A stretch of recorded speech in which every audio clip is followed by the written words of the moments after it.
Hello and welcome to Stronger by the Day, number 22. And I can't believe we've got to 22 episodes or 22 days and I've not talked about this topic yet. So we're going to talk about training logs, keeping a training diary. So regardless of your training goal, whether you're training to run a marathon, you're training for a powerlifting meet, you're training for weightlifting, CrossFit, to look better naked, whatever your training goal is, you need to keep a training log of everything that you do. The reason being, we've covered this in many occasions in articles and videos, but effectively, exercise is a stress. So the stress is something we put on our system, our biology, our body, basically. The system that is our body. We apply an external stress, which can be a stress on the cardiovascular system in the form of cardio. It can be a stress on a bicep in the form of a barbell curl. It can be stress on the chest in the form of a bench press. It doesn't matter what it is. The principle behind it is the same.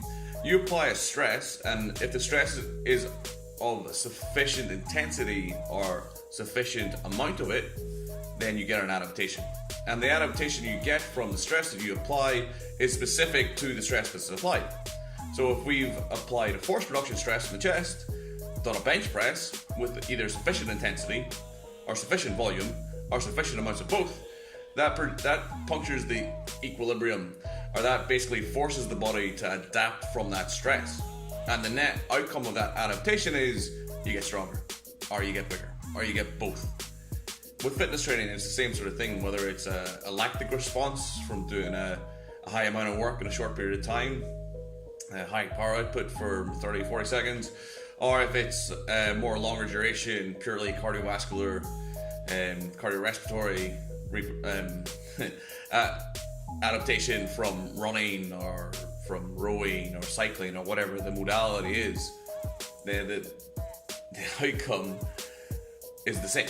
So to get down to brass tacks, that this stress needs to be of a sufficient intensity or sufficient volume, as we've already stated. It also needs to be progressive, because once you've applied one stress, so if I do a workout, say I do 3 sets of 10 at 30 kilos on a bench press, the first time I do it, it's really tough. The second time, it's kind of tough. Third time, it's not so tough. Fourth time, is easy. And then eventually it becomes to the stage where it's like an everyday thing. And it's incredibly easy. You're not really challenging yourself. And your body, as a result, doesn't need to adapt to it anymore, because it already has the fitness gains from the previous instances of you doing that. So the training diary allows you to see what you've done previously. So let's say, for example, you have a 4-week training block. Something very similar, something very easy, such as 3 sets of 10, week 1, 3 sets of 8, week 2, 3 sets of 6, week 3, and 4 sets of 4 on week 4. If all you do is that, just let the nature of the reps dictate the weight. So obviously I can't lift as heavy for 10 as I can for 4. So I do what I can through the month, and then what I do is I take a note of it on my training diary, and then I go back to week 1. So on week 5, I'm back at week 1, I'm doing 10s. What did I do last week? And then from there, I up the weight. I had a sensible increment, or I increased reps.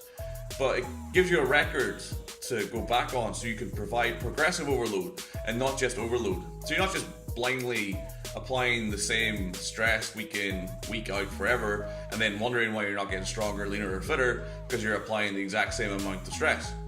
The exact same thing can be done for fitness training, and this is something that's really badly done for fitness training for most people. If you run for 20 minutes, just try and increase the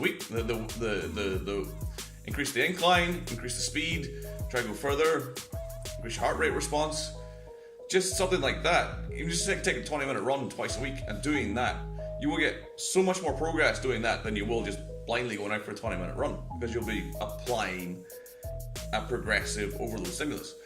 Now this is pretty dumb programming, and it does work, but it works up to for strength, it works up to intermediate and maybe getting towards advanced stages depending on how lucky you are. So it's a linear way of applying stress, just more is more. The more is more programming mentality, but it does work, and it will get you to a stage. So training diaries are fucking awesome. Keep one. See you later on today, because I missed yesterday, for your strongest day, or Stronger by the Day. Why do I keep fucking that up? Stronger by the Day 23. If you watch this on Facebook, please give us a like. Check out the Cast Iron Strength page, give that a like. If you watch this on YouTube, please subscribe. Thank you very much. I'll see you later on today for number 23. Goodbye.